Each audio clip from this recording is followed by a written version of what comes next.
Is it time to dismantle some doctrines? If you don't know what that means, then come along with me.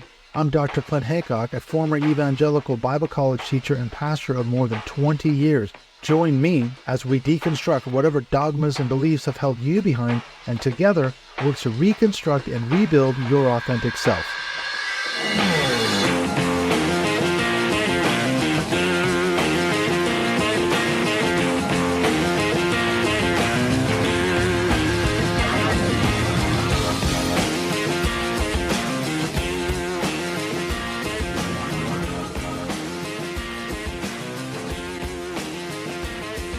I'm super happy to be reconnecting with my very good friend, Chris Shelton. Welcome back, Chris, to the Dismantling Doctrine podcast.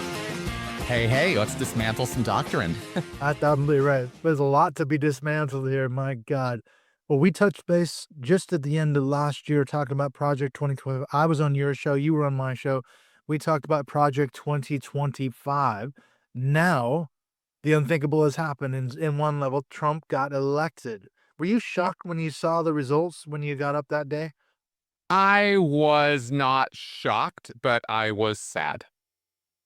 I'm sad. I'm sad about the state of my country. I'm sad about the state of public discourse and the divisiveness that's sort of rooted into our culture right now.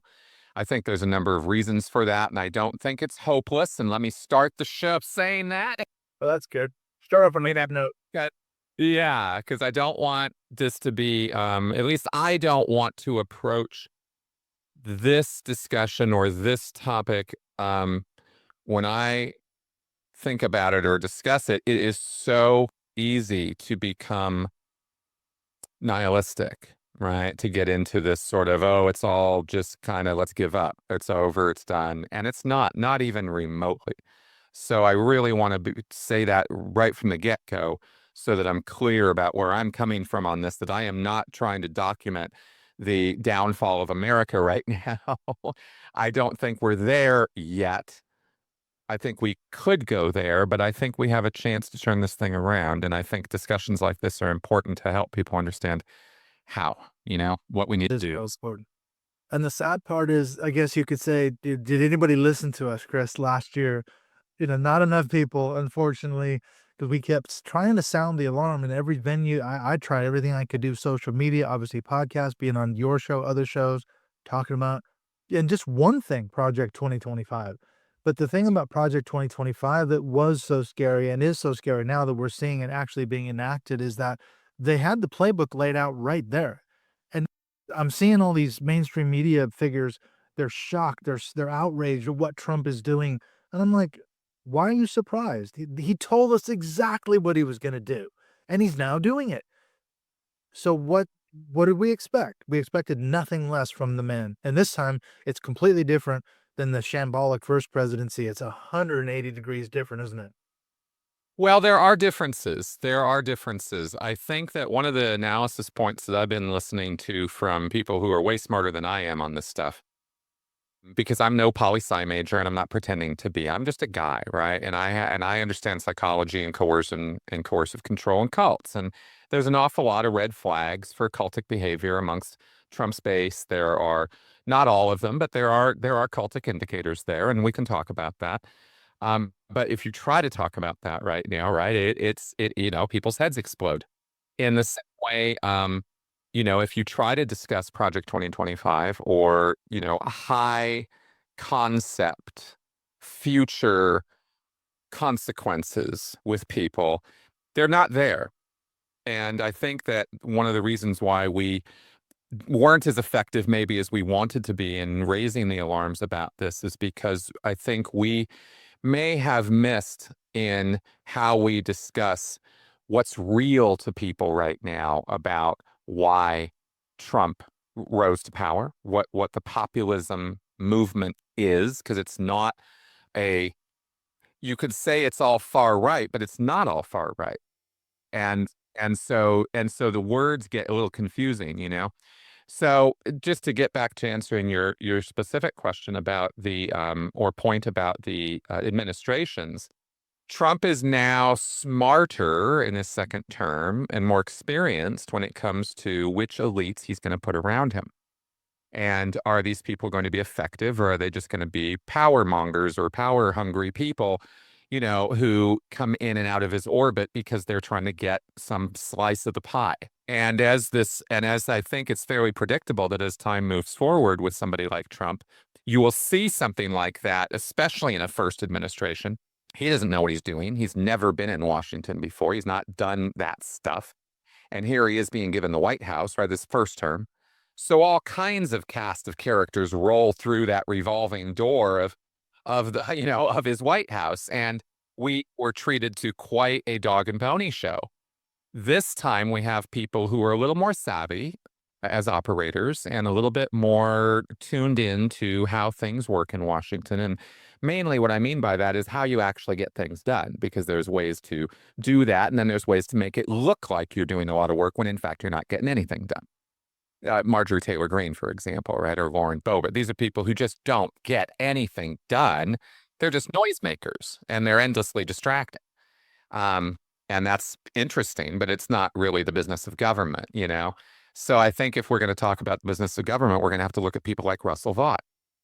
And there we go direct to the heart of Project 2025. And this man is not the executive director of Project 2025 or the sole author of Project 2025, because it was a lot of people who contributed, but he was somebody who wrote part of it.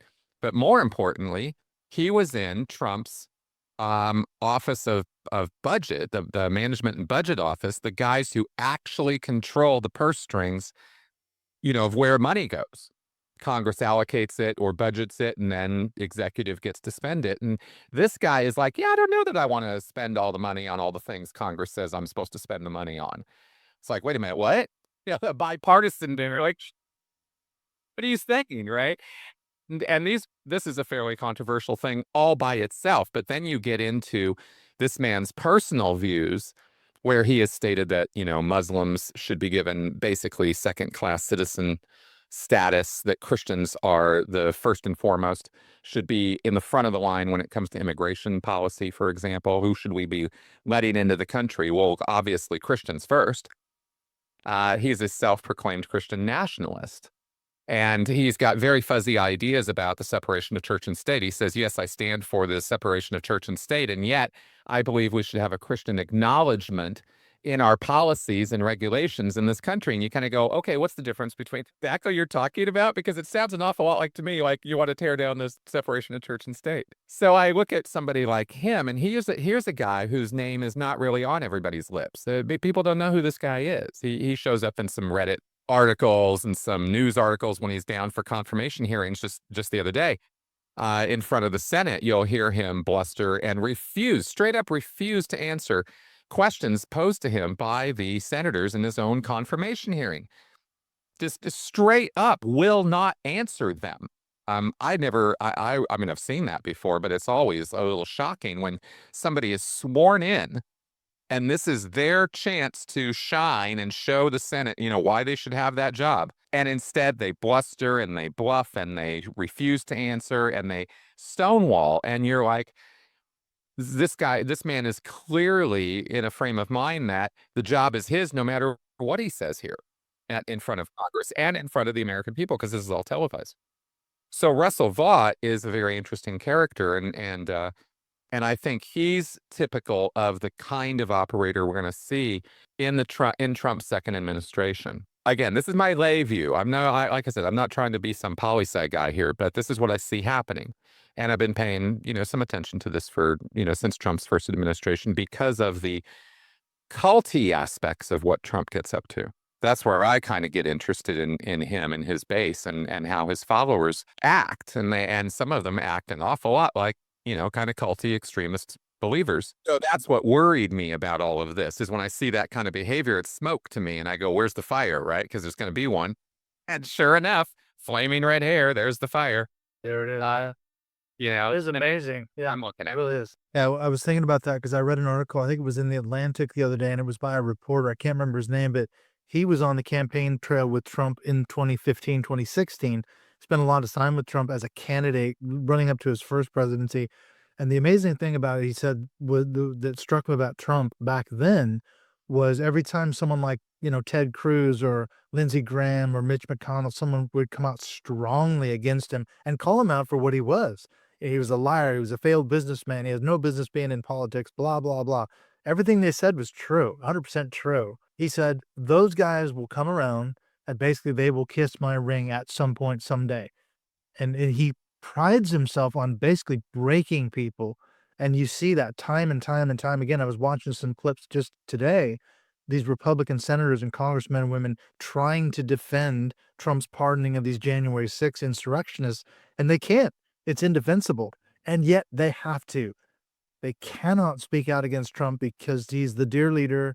Now we're dropping into cult psychology, aren't we? We cannot Yep. say anything bad about the guy, no matter how bad he is, how horrible, indefensible things he does.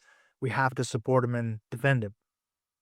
It is that way, and it's actually even a little bit worse because what you have right now in public discourse and news media is an extremity of views. You can't take a middle line, you can't take a slight critical point.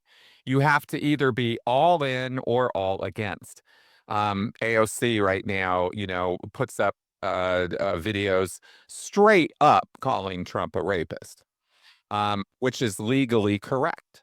But again, it's either you're all for or you're all against. And of course, the backlash against her is by all the people who are, no, no, no, no, no. Trump never did anything wrong with any woman ever. They all asked for it, right? And it has to be this extremity. There can't be a nuance here. There's a difference, I think, between an incoming administration and the new broom sweeps clean, and there's going to be some replacements, and we're going to put some judges in place. Every administration does this. But this is a little different, right? Because of that factor of what's okay to say and what's not. And AOC is clearly taking the only stance I've seen really hardcore from the Dem side, just saying straight up, no, I'm absolutely not doing any part of this. This is just wrong. I'm not going to be part of it. What I'm a little disappointed in right now is the failure of the Dems to clearly and in a populist way communicate their platform, because they had some pretty smart Biden's economic taxation plans were not bad in terms of taxing the wealthy, which is the big, big, big, big, big problem right now, is the wealthy are getting away with murder. But it wasn't communicated at all. And I don't know even if it was possible to communicate it, though. This is the thing that Trump does, and this is the thing about the environment we're in right now that he's really taking advantage of, and to build on what you just talked about, the American people want to see people like Ted Cruz kiss someone's ring. They want to see them on their knees, bowing to someone who represents the people, because for far too long, people have watched Ted Cruz take a vacation while his state burns or freezes and think to themselves, how does this represent me? How is this supposed to represent how is this supposed to enact change that will benefit me? And they know for decades now that that's just not what government's doing. Our government, right? So this sort of revolutionary act that has happened in the last 8 years, with Trump, through the polls. At least it's happened through the polls. We still have them. We still have a system that works, right? Such as they are. But it's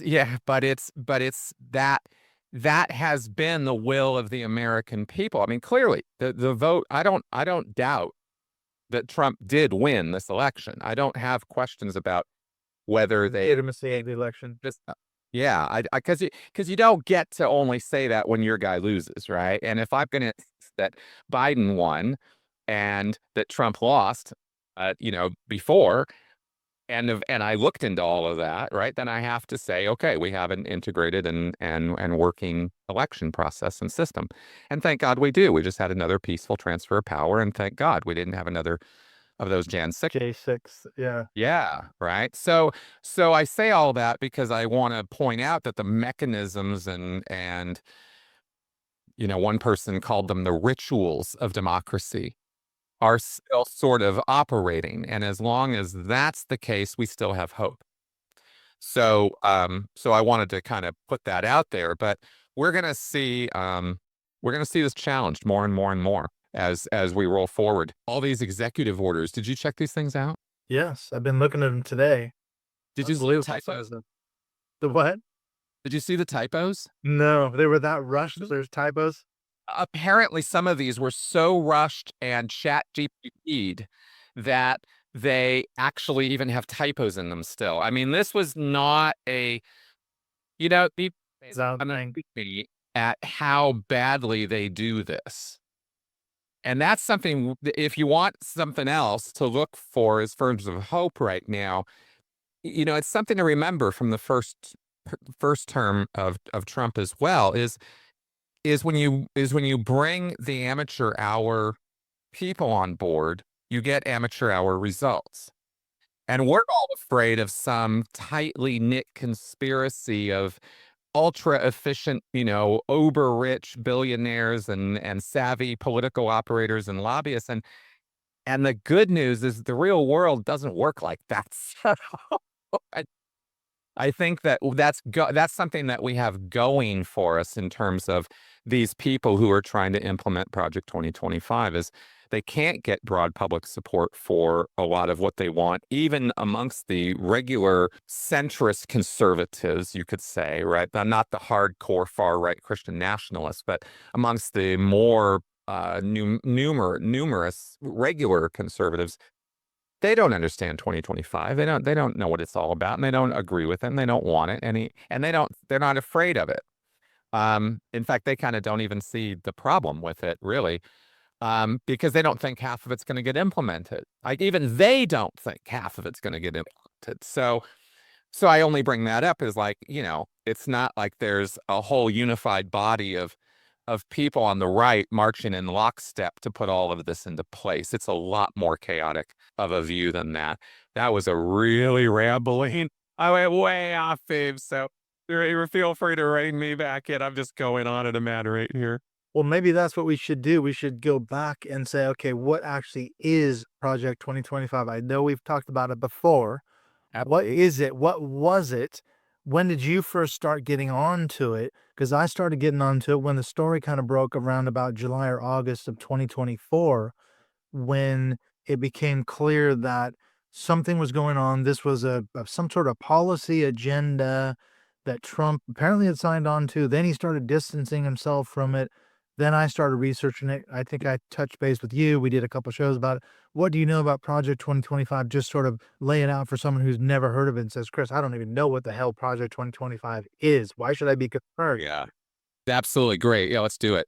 So there's a group called the Heritage Foundation, and they're a conservative think tank that's been around since the 1970s. I think 71 or 72, they formed up in Washington. And there are liberal think tanks, there are conservative think tanks, there's libertarian think tanks. I mean, there's groups of people who are professionals in various things, and they put them together and they pay them and they figure things out, all in the direction of trying to push or incentivize presidential administrations or congressmen men and women to enact certain pieces of legislation or policy positions, hold certain policy positions that they believe will be good for the country overall, or because they're trying to push some agenda. Right. And Project 2025 is a series of agendas. It actually breaks down. I'm going to just read a little bit here.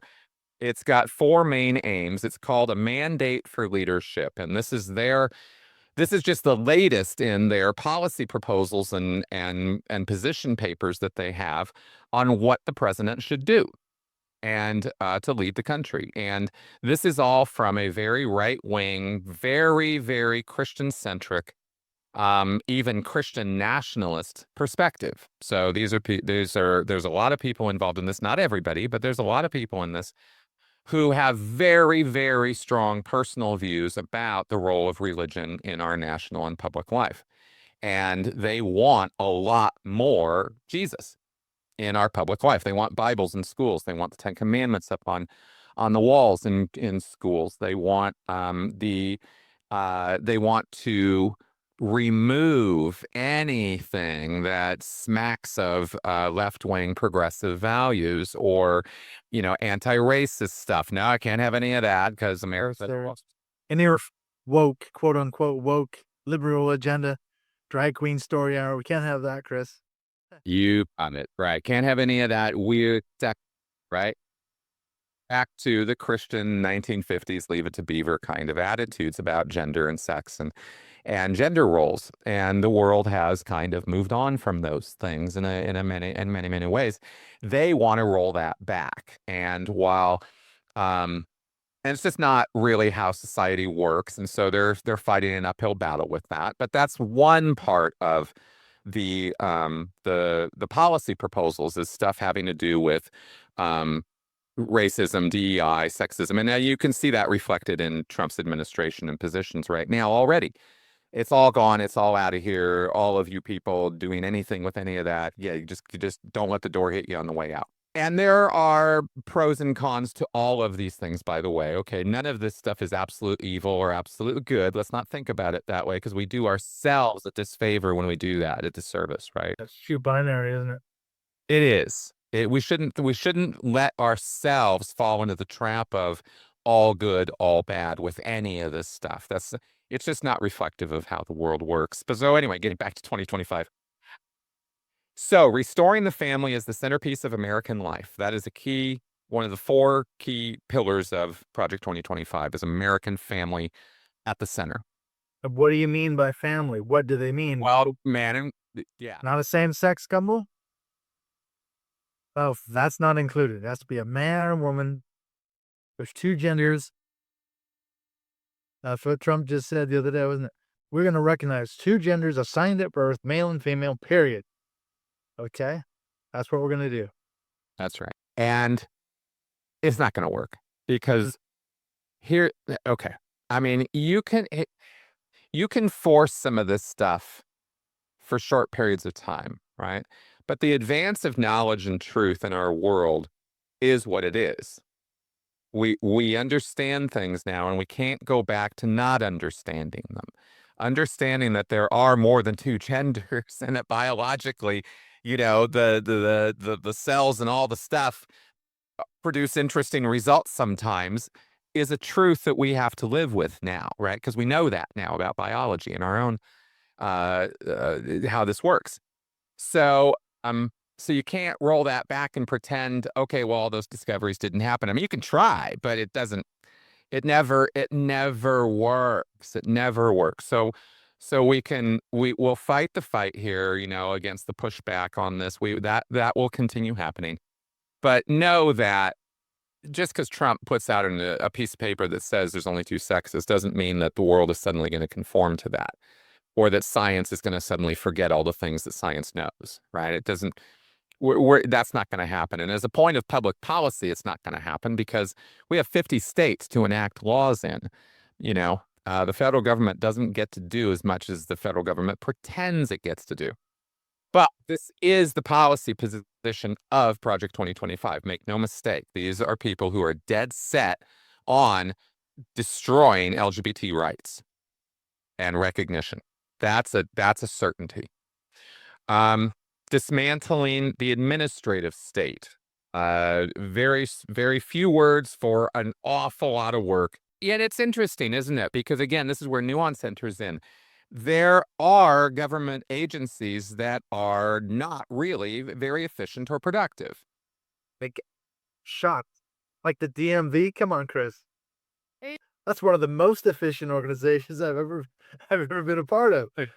So we all go, okay, well, yeah, we can all agree that there is pork, there is too much, there's too much $500 hammers. I mean, we've been hearing jokes. We were Toilets about that, right? Toilet seats, etc. $1,000 toilet seats, $100 screwdrivers. Yeah, we know this, right? That's not Democrat or Republican. That's just the business of government and government contractors and budgets. And when you dig into snouts in the trough. Yeah, way too many. Way too many. When you're talking about $1 trillion budget for a government, right, like the United States has, everybody wants to go get their piece of the pie. Absolutely. And they can't. It's too easy. And it is pretty easy. So yeah. So that is a very real problem. Now, the question becomes, do you imagine that Vivek, Ramsley or whatever, and Elon Musk are the people who are going to solve that problem? And you have to ask yourself, Absolutely not, right? Of course not. But it is a big part of Project 2025 to shrink government. And it's not a position to go automatically shoot from the hip. Well, this is bad. No, there's some things that government needs to be trimmed of. But where, how big of the scissors are you bringing, right? Or are you bringing a machine when you should be bringing a scalpel? That's kind of the argument there. And True. what they want to cut out are things in the Department of Energy, Department of Regulation, regulatory bodies, EPA, places where, yes, regulations probably have gone a little too far here and there. But anecdotal evidence ain't the way you make this case. There's deep layers of analysis to look at for how to trim the fat out of our government, and it can be done. But I don't think this crew of people are the people that I trust to do it, and that's my personal problem with this thing. Project 2025 aims to cut out a big part of our social safety net, as as enacted post, back in the Depression era and stuff. I mean, stuff that we've grown up expecting as part of the American lifestyle. These people want to take a machete to. That's never going to be popular. Highly unlikely that they're gonna get anything remotely as much as they want when it comes to this. These are folks, for example, who want to get rid of Medicaid and Medicare and Social Security. Good luck, right? But it's there. It's all in there, right? As part of this, cutting out the Department of Education. Why? Because they want to replace public schooling with private schooling where there are Bibles and Ten Commandments and things like that. Yeah, they've long had an assault on public schools. Yeah, It, that was so sure. yeah. So if you go into Project 2025, which I encourage you to do, and look through that section of the manifest, you'll see a lot of things that I'm sure you'll find pretty disagreeable as far as things they want to cut out or get rid of. Defending the nation's sovereignty and borders. Again, very, very nuanced discussion to be had here, but the problem is that our government and our leaders and our public don't have nuanced conversations when it comes to immigration. We're in a world that is radically changing right in front of our eyes with climate change. We're all at the receiving end of it. I'm in the middle of an Arctic blast right now in Denver. It's been sub-zero temperatures for the last few days here. That's not going to let up. And there are going to be areas around the equator in the next generation that are going to become unhospitable. People just aren't going to be able to live there anymore. And therefore, they're going to move. Where are they going to move to? Where's immigrant land? Where is that? Not to be America if Trump has his way. There is nowhere. And so more and more countries are going to be faced with the very real problem of hundreds of thousands, if not millions of people who are displaced simply by the weather. We haven't even talked about economic, right? Then we bring in Wars, exactly. cartels, and all the rest of It's just going to be a bit of a shit show when it comes to that stuff. So to now, at this point in time that we're in right now, where this is very apparent, we all know this is happening. There's no question about whether it's happening, the weather and all this other stuff. These changes are coming. To choose to build walls around your country. Yeah, literally. Yeah. Close the border. Yeah. And become the more extreme version of yourself as a government in order to enforce this sovereignty at the cost of millions of people's lives and humanity is not an even trade-off, right? It's not a sound policy. We're going to end up becoming, bad guys on the world stage in a way that is just unprecedented if we continue down this road of hating on anybody whose skin color isn't as white as ours, right? Yeah, well, if Trump does have his way, I don't know if he's done this yet, but obviously the big talking point running up to the election was he was going to have the largest mass deportation in American history. Millions of illegal and undocumented immigrants. Allegedly, he was going to kick them out on day one. Now, I haven't heard him say that yet. I don't know if you've heard anything about that yet, but that's another aspect of Project 2025. Guys like Stephen Miller, He was a contributor on some level. His think tank was an advisor to Project 2025. So he's another guy with Project 2025 Heritage Connections. It's going to be the new appointee for Trump on Trump's immigration policies. And this was the guy who was the architect of some of the cruelest and most vicious immigration policies during Trump's first presidency. That's Oh, that's where we're it's going. bad. It's really bad, but there's an underlying issue with this particular point that goes far beyond Project 2025, and that is the fact that illegal immigrants, undocumented workers, however, whatever term you want to use for this, people who are here who technically wouldn't be, is such a big problem to the tune of millions and millions of people in this country that don't have a easy, understandable path to citizenship. When you make that so impossible to accomplish, takes years and years, even over a decade, in order to become naturalized here. Then you take away birthright citizenship, which he's done by the executive order or is about to. Make a country that is openly hostile to immigrants while still having a Statue of Liberty that says, "Bring me your huddled masses," right?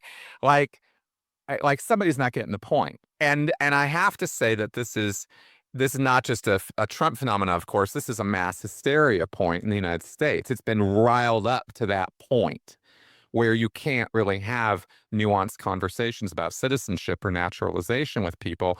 They're so frothing at the mouth over people of a different color than they are, or because these people are somehow going to take their jobs or are somehow Get their benefit. labor from hardworking Americans. I mean, every single trope and stereotype from history has been brought back out by this administration, then and now. We're going to see more of it, to hate on the other. And this is where I live when it comes to cult behavior, because us versus them is what cults are all about. And Absolutely. and half of what a cult leader does is create and sustain hatred toward the other. Yeah, whoever that may be, real or Right. imagined enemies.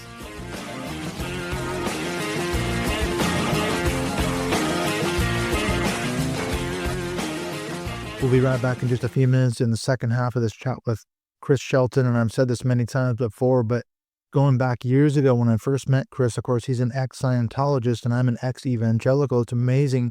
We realized how much we had in common in terms of our religious experiences. On paper, I thought we shouldn't have anything in common. Scientology has nothing in common with being an evangelical Christian, but we realized right away that the cult psychology, the cult tactics that we both experienced in our respective religions were eerily similar. We've done lots of episodes on certainly talking about Dr. Robert J. Lifton's 8 markers of cults and comparing our experiences both in Scientology and in Christianity. And we've applied that as well many times to what I consider to be the cult of Trump. And we're seeing that again. And in this episode, we're talking obviously about Project 2025, but it's a wide-ranging discussion. Should you be panicked about this? We're seeing a lot of stuff, the very things that Trump supposedly disavowed back on the campaign trail. And if you remember back around August or July of last year, I was doing episodes on Project 2025 and I was on Chris's show on YouTube. We did a live recording months and months ago that you can go back and look at on his Speaking of Cults podcast on YouTube. And we talked about that. Should you be concerned back then? And Trump, of course, lied about it. He said he'd never heard of the Heritage Foundation. He'd never heard of Project 2025. Then he kind of tried to disavow himself, distance himself, saying, well, these guys are kind of extremists. But as we've seen on literally basically day one of Trump taking office, he started issuing a whole slew, a blizzard of executive orders, many of which are completely related to the Project 2025 mandate for leadership playbook. And we're seeing now, I think, an attempt by the Trump administration to batter down American democracy as well as enlarge the power of the executive office, the power of the presidency. So the question is, is American democracy in peril? We don't know yet what's going to happen. A lot of this stuff's going to end up, and it already is, ending up in the courts. It will probably go all the way to the Supreme Court. And his attitude seems to be, hey, screw it. I'm going to issue these executive orders, let the courts decide, and let the chips fall where they may. We're also going to talk about, when we conclude the episode, how can you, if you are someone who has friends, family members who have been sucked into the cult of Trump, Can you get through to these people? Is it possible? And Chris is going to offer some really helpful suggestions for how to open up the dialogue with people like that. You may have lost friends, family, relationships over this issue. And of course, America is so politically polarized, so politically divided. Is it even possible to have a discussion with people like that? We will see. I just wanted to mention what's coming up here in the next few episodes on the Dismantling Doctrine podcast. We've got an episode coming up next with Tim Mills, the harmonic atheist. That's a fantastic conversation. And in fact, speaking of Tim Mills, you can catch the chat that I did on his show on YouTube a few months back last year. Then I've got an interview I did the other day with a guy named Rob Connolly, absolutely fascinating, ex-Southern Baptist pastor in the States. And this guy now is an ex-evangelical. He does a lot of help with religious trauma syndrome. And in fact, speaking of Rob Connolly, he is going to be our guest in the next February Dismantling Doctrine podcast Zoom call. I believe that's going to be on the 23rd of February at 8 p.m. UK time. So the good news is you'll have a chance to hear that episode with Rob before that DDP Zoom call in February. In fact, speaking of Zoom call, we just had a really, really good one last month, the end of January, with Lauren Axelrod. That is available to see on Patreon if you want to take a look at that call. We had a really good talk about her work in interspirituality, spirituality, really good conversation there for an hour. These are great benefits that you get for being a Patreon member of the show.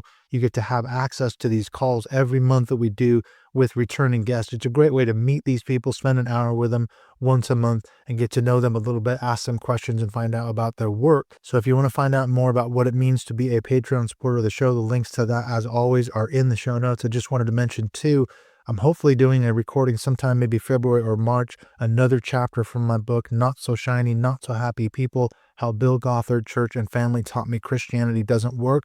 This is available on Amazon, both as a paperback or an ebook, a Kindle version. And I've said this before, the good news is if you pick up the Kindle version for just a little bit more, you can get the Audible version, which is done by AI. And I keep saying this, I'm not having time this year so far, but I want to do the recording for myself. I want to do the narration of the book. I just need to spend a lot of time on it. So hopefully that's in the cards for 2025, my own reading of Not So Shiny, Not So Happy People. And if you do pick up a copy of the book, do me a favor, leave me a review. That always helps with the Amazon ratings. All right, let's get on back into this conversation with Chris Shelton addressing this question: should you be concerned about Trump's Project 2025 agenda?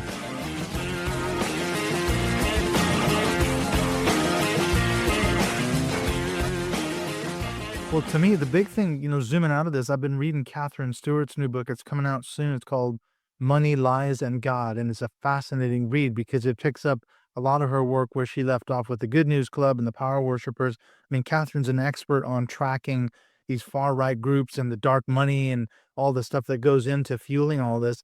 And her argument is that what these people are working toward is it's a fundamentally anti-democratic movement. And that's what I see coming out of Project 2025. I mean, it's not just the only policy think tank that's influencing Trump, but it's one of the biggest ones. The scary part is there's two things that I think are a real concern. One is it massively expands the power of the executive office, gives him more and more dictatorial powers. And second, it's dismantling not doctrine, but democracy. It's designed to tear down American democracy. Now, what are they going to rebuild it with? I don't know. If that's the aim, it's just we're going to destroy this thing. What happens next? I mean, to me, that's the biggest scary thing about the whole thing is gives Trump more power, and at the same time, it's destroying democracy. Is it going to survive? I don't know because, everyone said, oh, the guardrails are going to hold the first Trump presidency, and they barely did. They kind of did on some levels.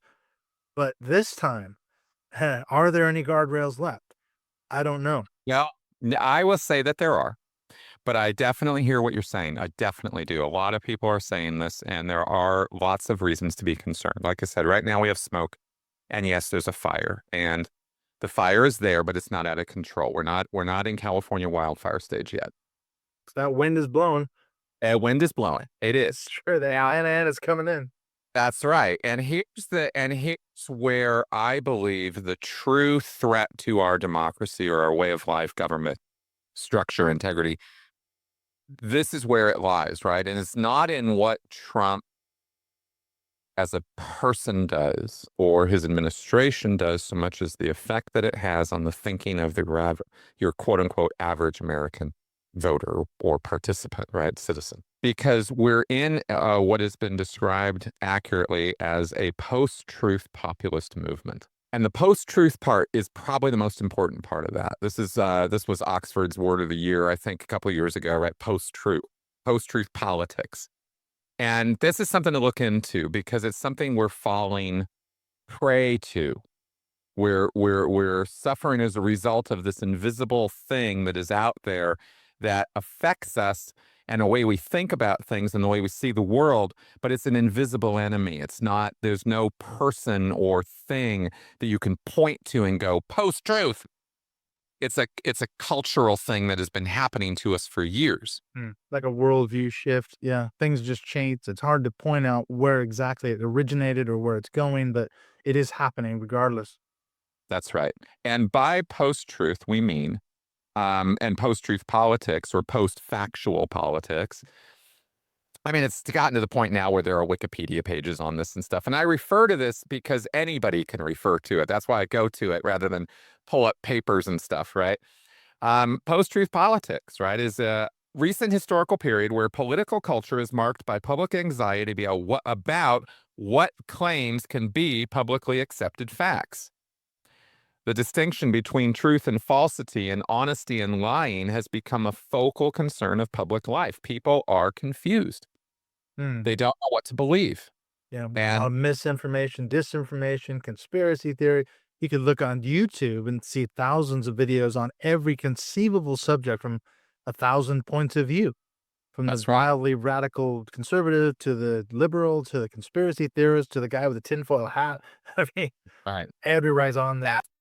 That's been the genesis, you could say, or the origination point, I believe, of the post-truth problem is because prior to the internet, if you needed to know something, and this is I'm way dumbing this down. It's the big broad brush here. Yeah, this big broad brush right now, okay? But prior to the internet, you and I remember what life was like. There have been two generations now that have no clue what it's like to not have digital devices running their life, to be basically in a hybrid relationship with technology. Yeah, they can't get away from their smartphone for 2 seconds. No, you Yeah, can't. they're And absolutely addicted to it. it will, I lost my phone this week and I was traveling. I left it at my relatives at my mom's house when I went to visit, and she's sending it back to me. But there have been days now where I've had when the first day that I didn't have my phone with me, right? And Junkie coming off heroin. Pretty weird, disorienting, isn't it?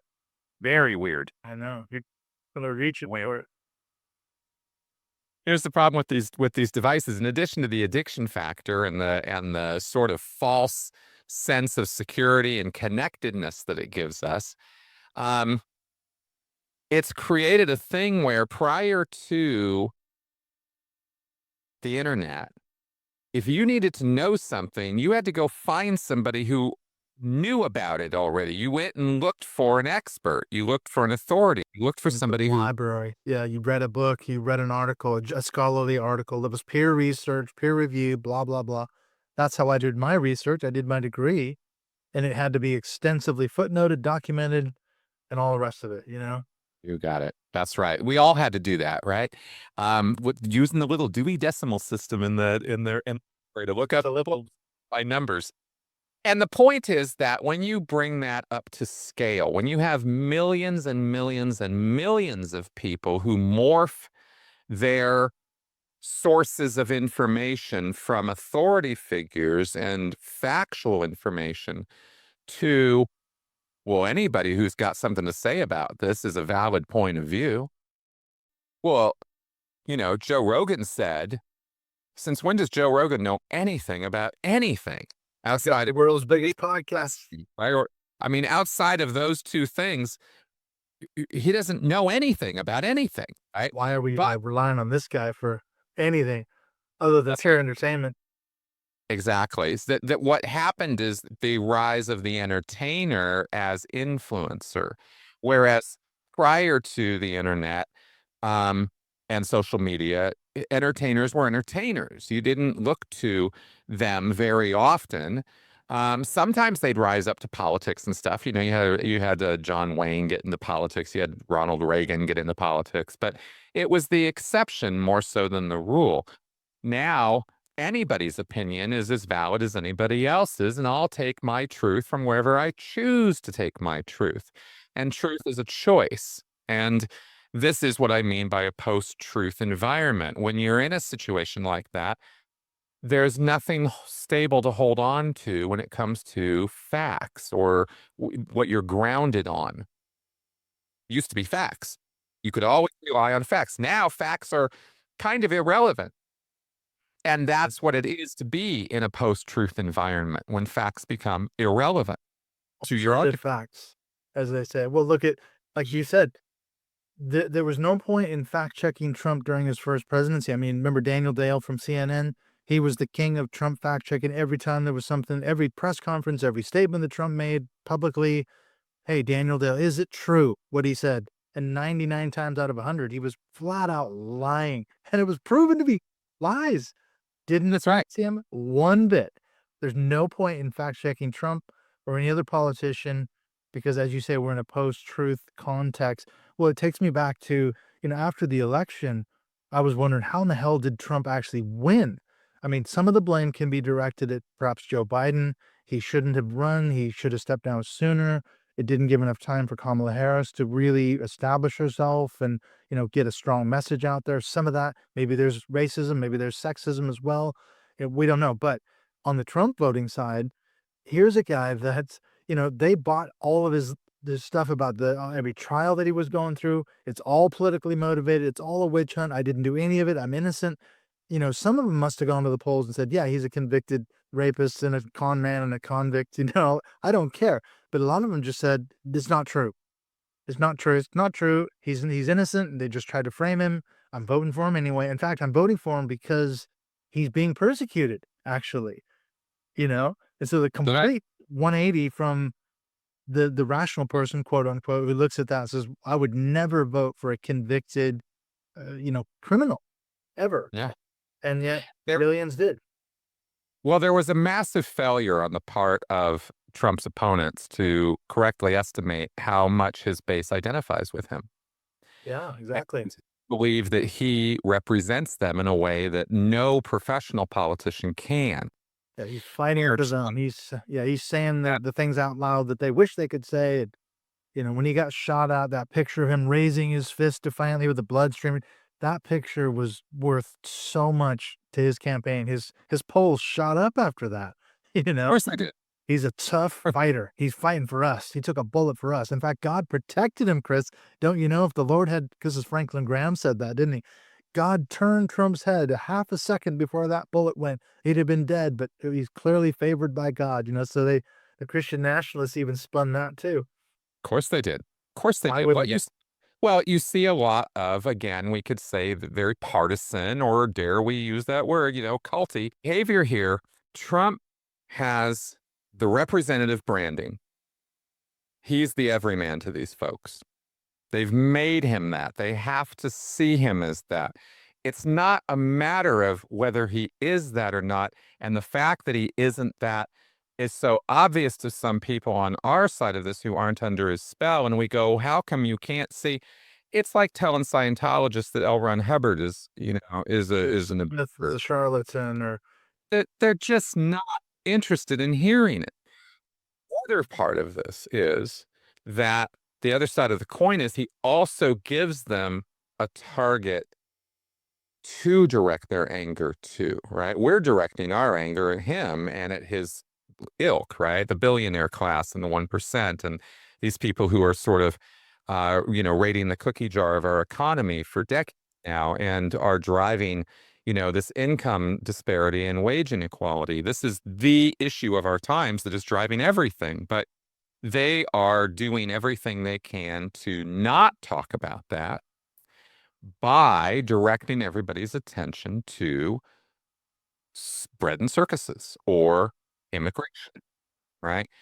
Let's make the other the problem. And what that's the problem. It's the that we're getting all this money from you. That's not the problem. It's not that we're extracting wealth from every geographical area we can find until we have, salted the earth basically and left the remains for everybody to sort of scrap around and live on scraps. That's the world that we're kind of living in right now is the wealthy are raiding the cookie jar. So to deflect from that, they are masterfully manipulating populations in the UK, Western world, right? Europe to some degree, UK definitely, America definitely, Canada definitely, by the way. That the immigrants are all the problem. Immigrants are all the problem. It's all them. It's the other. It's the other. It's the other. It's the people you should be scared of. It's those guys, right? And it's working.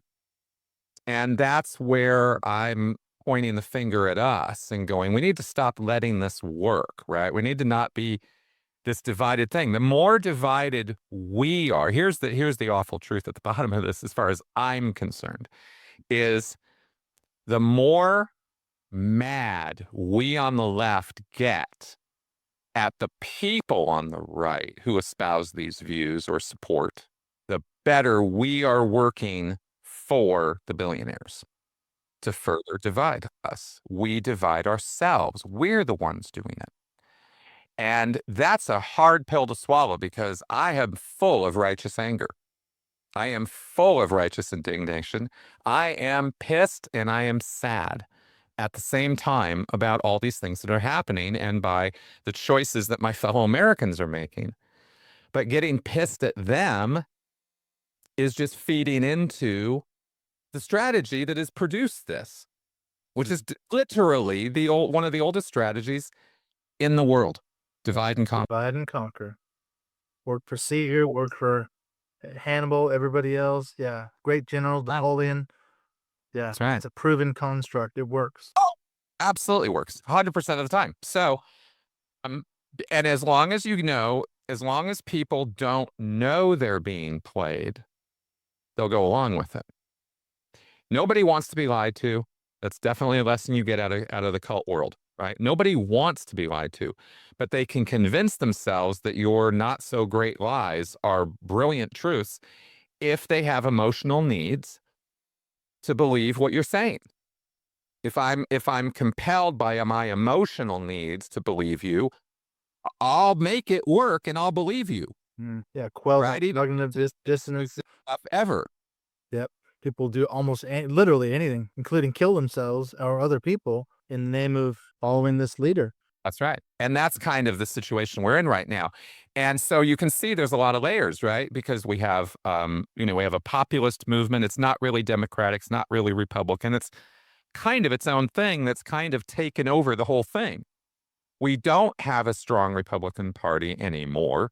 We don't have a strong Democratic Party that is sure of itself and where it wants to go with this country. It is too algorithmically directed.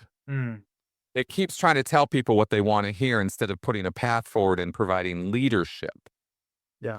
More That's what reactionary. Big time. After the fact. It's too late then. Yeah. You're playing Right. catch up, kind of like Kamala Harris. She was playing catch up from the minute and Joe Biden decided to step down. Exactly. Then too little too late. She couldn't distance herself from his policies and everything else and articulate a clear path forward. And then, yeah, they believed Trump's gaslighting. And that was the crazy bit. Well, let's wrap this thing up. I'm curious to know what I know this is way early in the game, but what are your predictions going forward? Because there's a couple of scary outcomes. I like your perspective though. You're not all doom and gloom. You're not saying, "Hey, you're saying let's take a more balanced approach to this thing." What do you think is going to happen?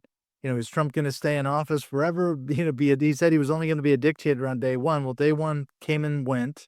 He wasn't, I don't know if he was a dictator, but he passed a lot of executive orders. They're now going to be tied up in the courts, a lot of them. So what do you think is going to happen the next 4 years? I think we're going to be in for a wild ride. I think it's imperative that we not act the way we did during the first 4 years. It is vital that you not doom scroll and pay attention to every single outrage and lose your damn mind over every single one of them. Please hear me on this because we're already overloaded. And what it does is it sets us all up for failure because it exhausts us. before we even lift a finger to do anything about any of these outrages.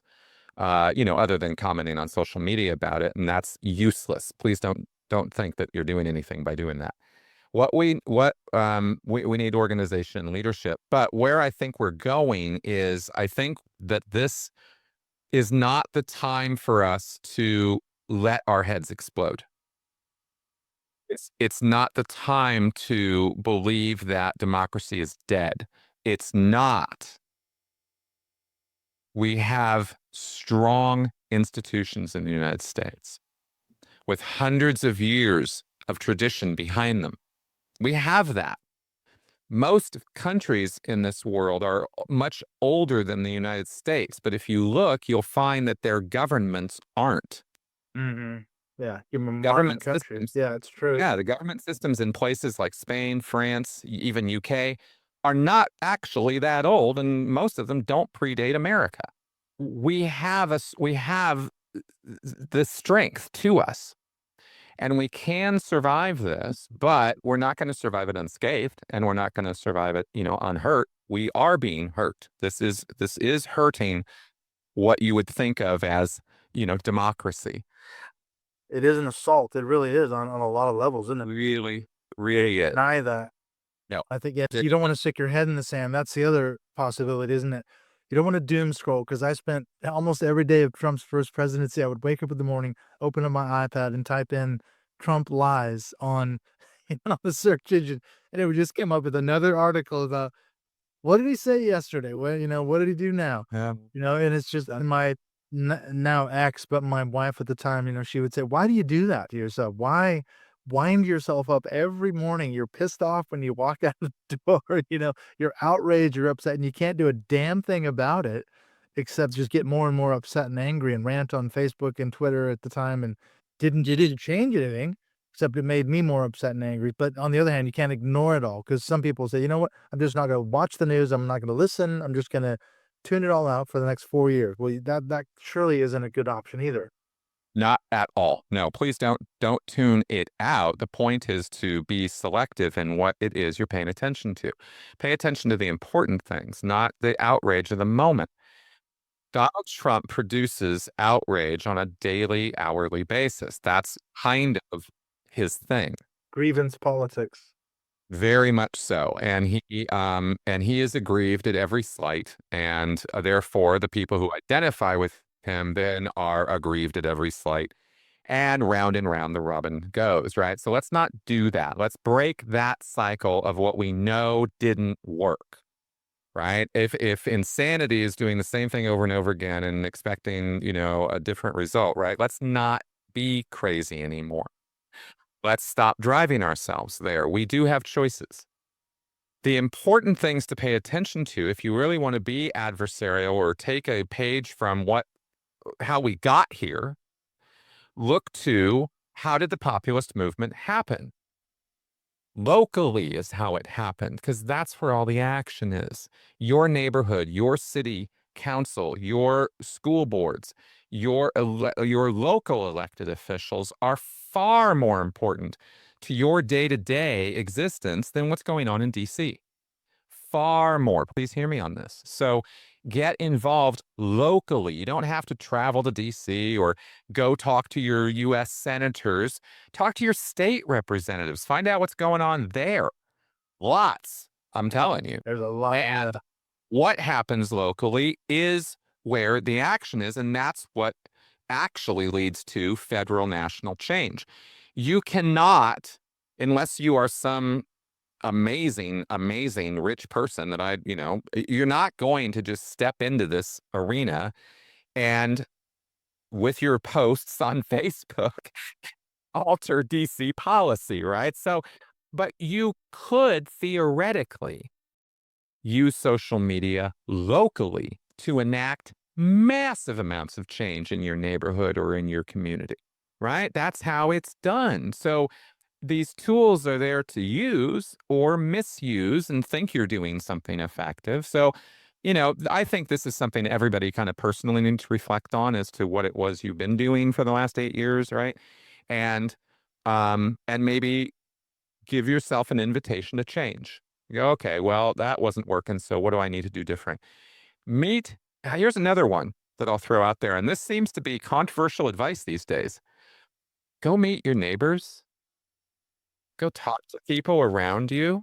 I mean, it used to be that we had neighborhoods, in some places we still do, but, can you walk up and down your street and have any idea of who's around? Maybe you should, because your community is, are you connected with your community, or are you completely isolated and just being an Archie Bunker sitting in your chair, if anybody remembers, so Archie, Oh, yeah. Meathead. Yeah. right? It's like, if you want to do something about this, it's actually not that hard to do something. You can do it. But it's going to be different from what you've been doing. Okay. Let me just throw that out there. And recognizing the post-truth populist environment that we're in is, for me at least, has been a little bit of sanity into my life, because for a little while, for a few years, these last few years, I got into a kind of paranoid even headspace about the right wing, and Mm. all the and the Nazis are taking over. And not really. That's not really what's happening. They have a more prominent voice and you're hearing from them more, but we don't have a Nazi in the White House. Okay. So let's not dial it up quite that far. And that's what I mean when I say we can take it too far and we can do a disservice to ourselves. I have not been my best self. Mm. You're not helping yourself, Chris. I probably wouldn't help myself either. Doing those searches every day. Yeah. So So wound up. let's do something different, right? Um, the thing is, and the reason why I'm saying all this and preaching this right now, because I've never preached community activism and meet your neighbors and get out in the real world and do stuff. I'm not usually that guy. But the reason I'm being vocal about this is because the what we need to do right now is turn this tide while we still have a chance and we still have institutions that allow us to. In other words, we still can vote. We still have a voice in our local elections, in our local politics. Um, we have to utilize that, or I'm thinking 2 terms, 3 terms, 4 more presidential terms from now, right? 10, 12 years, then we're gonna have a situation we can't get out of. Mm. Yeah, there's time to turn her ship around, but man, it's gonna take us Is there time. It's gonna hurt, like you say. That's right. And so now's the time to get active. If you really care about this stuff and you really want to make a change, do these things. I don't have any more specific advice than that. There's not one single organization that's going to turn all this around. It's going to be Yeah. Dramatic wand. people. Yeah, it's going to be all over the country. It's going to be international in some degree, because this is an international situation. The UK is very, very parallel with us in so many ways right now. Um, the global community and the sort of the world order as it is changing, and America is not what America used to be. And that's going to have an unfortunate result on the world for a while, right?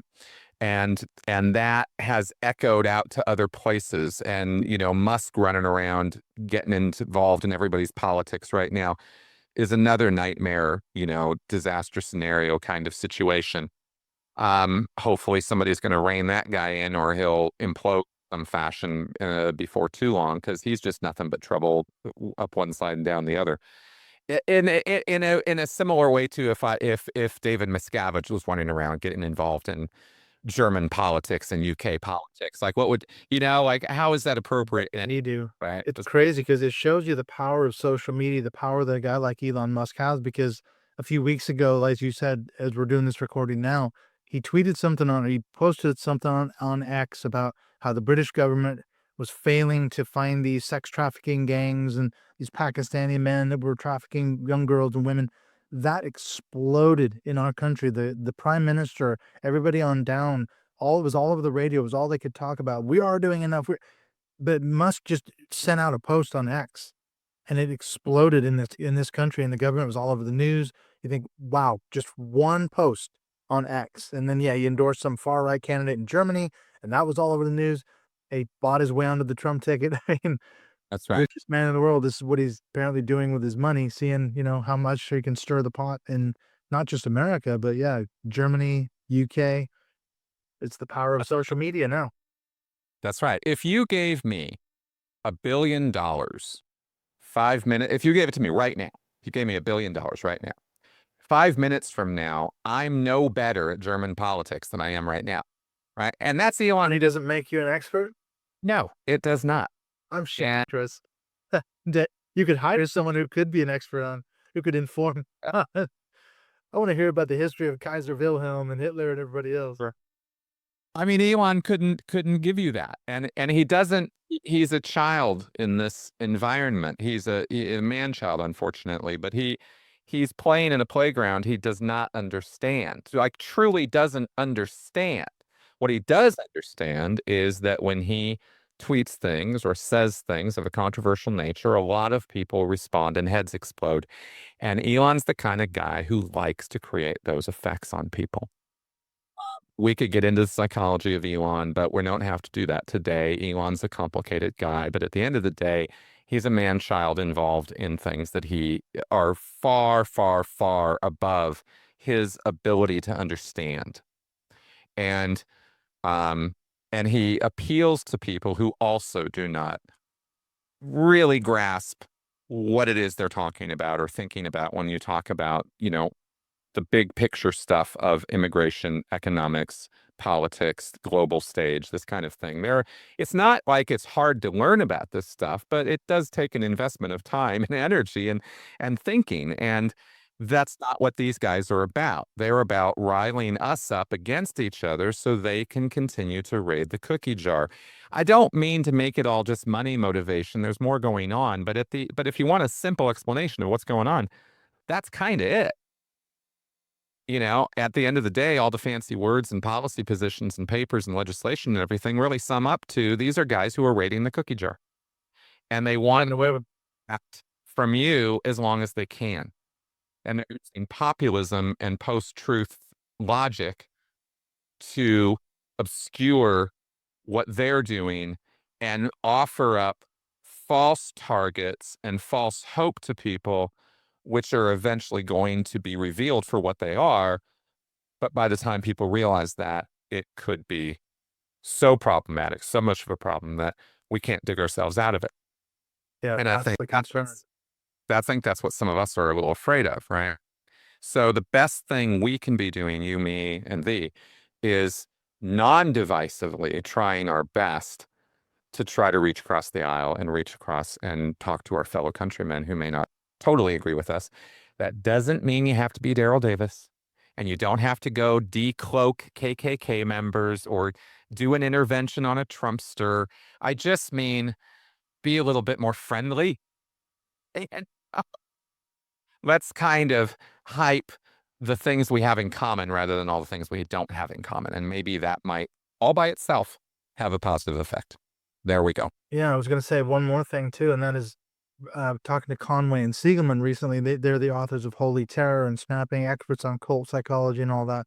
And they said, our audience, Chris, your audience and my audience and other podcasts that do the similar work we do, coming out of religion, coming out of cults, controlling high control groups and all that, we have something that could offer to a Trumpist, basically. I'm not sure if I'm have my head around how that exactly works, but there might be something there because we had a controlling religion. We were in this environment and we got out. We deconstructed it. However, we did that. We have a unique voice, I guess, to these people who are in the MAGA movement. Now, how do we do that? I have no idea. It's extremely difficult because they're so polarized and we're shouting at each other across the aisle, but there might be something there. So that might be another avenue worth exploring if you're so frustrated you don't know what to do. Meet your neighbor, the person with the Trump signs in his or her yard. Okay, you're gonna go knock on their door, not to scream at them. What are you gonna say? Invite them over for dinner, for drinks, or whatever, and then see where it goes from there. So Just introduce yourself. Just say hi. I mean, literally your shell a little bit. Exactly. Let me say this little piece of advice, little helpful. What do you do? Right. When you want to deal with somebody who's in a cult like Scientology or Mormonism or something like that, you don't engage on the topic of their cult. Yeah. You don't debate their cult. You don't debate their guru. You never do that. So why would you do that with a Trumpster, right? And I made every mistake, so I'm not even biased. I used to do it. I used to argue with Mormons and Jehovah's Witnesses. Violated every rule Yeah, 10 times over, right? But this is how I learn. Um, and so I want to share it with you guys, right? Um, do your best to not be snarky and in real life or on social media. But if you want to teach somebody something about a cult, you don't talk about their cult, you talk to them about some other cult. exactly. See that documentary called Wild Wild West on Netflix? It was the wildest thing. And people will go watch Osho and this guy in Portland and Antelope, Oregon. stuff. And they'll be like, wow, that was crazy. Wow, culty people are crazy, right? And they Someone want, do that. yeah, but you're not attacking them directly. But what's going to happen is you get them into that cult world, or you get them into that, into the podcast or whatever you can do. And subtly, subconsciously, those dots will connect. Their own brain will do that work if you let it. Now, if you rile them up and make them pissed off and defensive, they're not open to receiving new information. Nobody who's angry with you is going to want to hear anything from you, right? Just like you don't want to hear from people when you're angry with them. Mm. Bring that temperature down. And that's one way you can do it. There's a lot of indirect paths to this that don't look like they would necessarily be effective, that are incredibly effective if you can give it a little bit of time. And this is where personal relationships really come into play with all of this stuff. Every single person who can be talked to, educated about cults in any way, you're actually doing the work of helping to eventually get them to examine their own extreme beliefs. It works. It doesn't work quickly, but it works. So that's one thing you could throw out there to Such a really good, yeah, that's a good connection. It reminds me a lot of the evolved evangelism training I used to do. And that it's a similar paradigm because you go out, meet your neighbors, you get to know them, you build relationships. But there is an element there, there's a truism there where you can't talk to someone about real serious matters if you don't have any sort of investment in them, if you don't have a relationship that you've done, the nice, good things for them, help mow their lawn or rake their leaves, take their garbage, whatever it might be. And that's where the grassroots of evangelism. So it's kind of like evangelizing them out of the Trump cult, but we're going to use Christianity's methods against them. All those years now, I can see it as a pastor. It's paying off now, Chris. finally go. Well, listen, we got to end this thing. How can people find you? Where do they find your show? Where can they find you on social media? Because I know now you're about to disappear from the old Facebook, thanks to Mark Zuckerberg's latest thing about we're not going to do fact checking anymore. So, well, whatever. Now we'll just see what happens. So, where can people find you? Thank you very much for asking. You can find me at Chris Shelton MSC on Blue Sky and on YouTube. I'm pretty much shutting down the other social media accounts. As you mentioned, with Facebook, I'm disappearing from there. Probably going to take me a few more weeks because I'm trying to collect ways to stay in touch with everybody so that Facebook is not necessary in my life anymore. And Blue Sky, because it's a pretty chill place to be as a sort of Twitter alternative. I'm no longer on Twitter. I'm going to be deleting Instagram, and I will be getting rid of Facebook. So find me on Blue Sky. Find me on YouTube. And what's the name of your podcast, just so people know where to listen to your show? Thank you. The Speaking of Cults podcast. And I post that every Saturday. Sometimes monologues, sometimes interviews. Always interesting. Absolutely. And I really appreciate you got a really refreshing perspective. I thought we were going to be doing doom and gloom here, Chris, but you've actually cheered me up a little bit. This crusty old expat over here in the UK. But thank you so much, Chris. Let's keep in touch. You take care, my friend, and we'll speak again. You bet. Thanks.